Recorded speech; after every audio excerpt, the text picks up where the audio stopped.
Exam India current affairs की YouTube channel में आप सभी का स्वागत है। आज हम 12 जुलाई 2023 के करंट अफेयर्स को देखेंगे। 12 जुलाई को मलाला दिवस मनाया जाता है।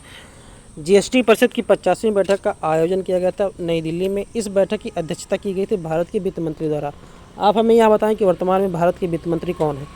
इस जीएसटी परिषद की 50वीं बैठक में कुछ अहम निर्णय लिए गए। इनमें अब ऑनलाइन गेमिंग, कसिनो व हॉर्स रेसिंग की हर बाजी पर जीएसटी देना होगा 28% तथा इनोवा, थार, इन्विक्टो, एमयूवी पर 2% अतिरिक्त सेस लगाया गया है। इन पर पहले सेस 20% लिया जाता था, लेकिन 2% अतिरिक्त सेस लगाने के कारण अब इस पर 22% जीएसटी लिया जाएगा। सिनेमा घरों में खाद्य पदार्थों पर जीएसटी 5%, जबकि कैंसर की दवाओं पर जीएसटी 0% कर दिया गया है।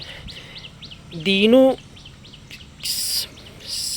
माव यह कैंसर की व्यक्तिगत इस्तेमाल के लिए आयातित दवा है। डिनुक्सीमाब। हाल ही में रिपोर्ट संयुक्त राष्ट्र द्वारा रिपोर्ट जारी हुई है। इसमें वैश्विक बहुआयामी गरीबी सूचकांक MPI जारी किया गया है।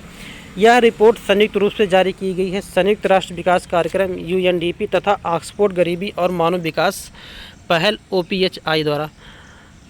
इन दोनों के संयुक्त रूप से वैश्विक बहुआयामी गरीबी सूचकांक जारी की गई। इसके द्वारा पिछले 15 वर्षों के दौरान कितने करोड़ भारतीय गरीबी रेखा से बाहर आए हैं, तो 41.5 करोड़ भारतीय पिछले 15 वर्षों के दौरान गरीबी रेखा से बाहर आए हैं। वर्ष 2005 तथा 2005 से 2006 और 2019 से 21 के बीच भारत सहित विश्व के 25 देशों ने अपने वैश्विक MPI मूल्यों को कर दिया है आधा। भारत में गरीबी की प्रतिशत जहां 2005-06 में 55.1% थी, वहीं 2019-21 में घटकर 16.4% रह गई है भारत में गरीबी की प्रतिशत। जबकि भारत में गरीबी में संख्या में देखा जाए तो 2005-06 में 64.5 करोड़ भारतीय गरीब थे, लेकिन 2019 से 21 में 64.5% से गरीबी घटकर 23% करोड़ भारत में गरीब हैं। वहीं 2015-16 में भारत में गरीबों की संख्या 37 करोड़ थी। एशियन एथलेटिक्स चैंपियनशिप का आयोजन किया जाएगा बैंकॉक में। इसका आयोजन 12 से 16 जुलाई 2023 के बीच किया जाएगा। एशियन एथलेटिक्स चैंपियनशिप में मास्कट बनाया गया भगवान हनुमान जी को। इसमें भारत में शिशु मृत्यु दर में कमी आई है। जहां 2005-06 में भारत में शिशु मृत्यु दर 4.5% था, वहीं 2019-21 में घटकर 1.5% हो गया। इसी तरह भारत में गरीबों में पोषक आहार से वंचितों की संख्या 2005-06 में 44.3% था, जबकि 2019-21 में घटकर यह 11.8% हो गई है। ईंधन की कमी से खाना न पका सकने वाले गरीबों की संख्या 2005-06 में 52.9% थी, 2019-21 में घटकर 13.9% हो गई है। स्वच्छता से वंचितों की संख्या में 2005-06 में 50.4% थी, 2019-21 में यह घटकर 11.3% हो गई है। पेयजल से वंचितों की संख्या 2005-06 में 16.4% था, 2019 से 21 में घटकर 2.7% हो गया है। बिजली से वंचितों की संख्या 2005-06 में 29% थी, 2019-21 में यह घटकर 2.1% हो गई है।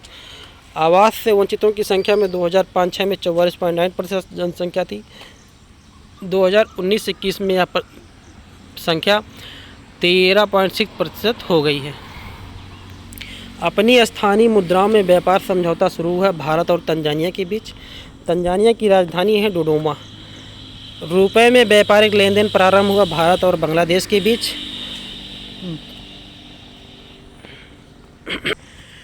भारत और बांग्लादेश के बीच रुपए में व्यापारिक लेन देन इसलिए शुरू हुआ क्योंकि डॉलर का प्रभाव कम करने के लिए तथा रुपए का लेन देन बढ़ाने के लिए भारत और बांग्लादेश के बीच रुपए में व्यापारिक लेन देन शुरू हुआ है।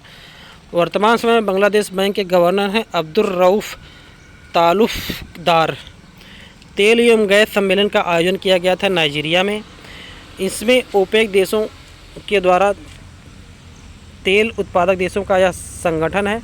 इस ओपेक के महासचिव हैं हैथम अल घिस।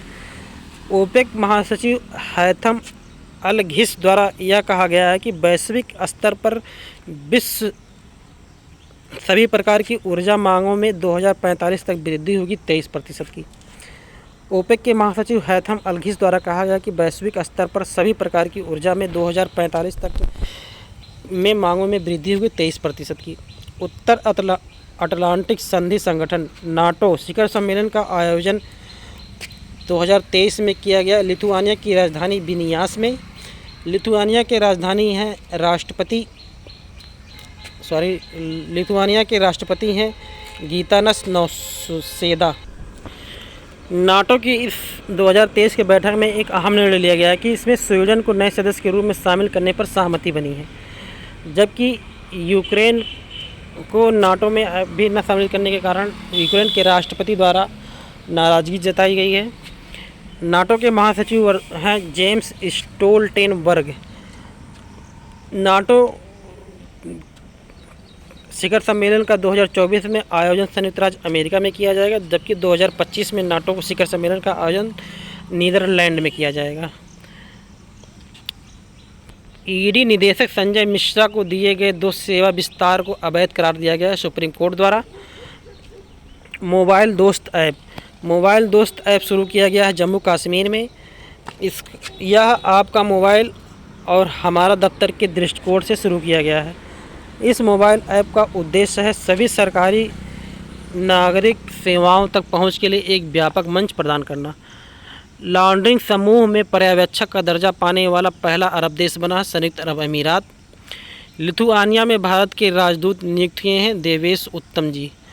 जून 2023 के लिए ICC player of the month पुरस्कार प्रदान किया गया। पुरुष वर्ग में वनिंदु हसरंगा को, यह श्रीलंका के हैं, जबकि महिला वर्ग में एशले गार्डनर को, यह ऑस्ट्रेलिया की हैं। प्रायूथ चान ओ चा यह थाईलैंड के प्रधानमंत्री थे। इन्होंने अभी हाल ही में राजनीति से संन्यास लेने की घोषणा की है। गुइलेन बैरो सिंड्रोम GBS यह एक दुर्लभ न्यूरोलॉजिकल विकार है। इसकी वृद्धि के कारण पेरू ने स्वास्थ्य आपातकाल की घोषणा की है।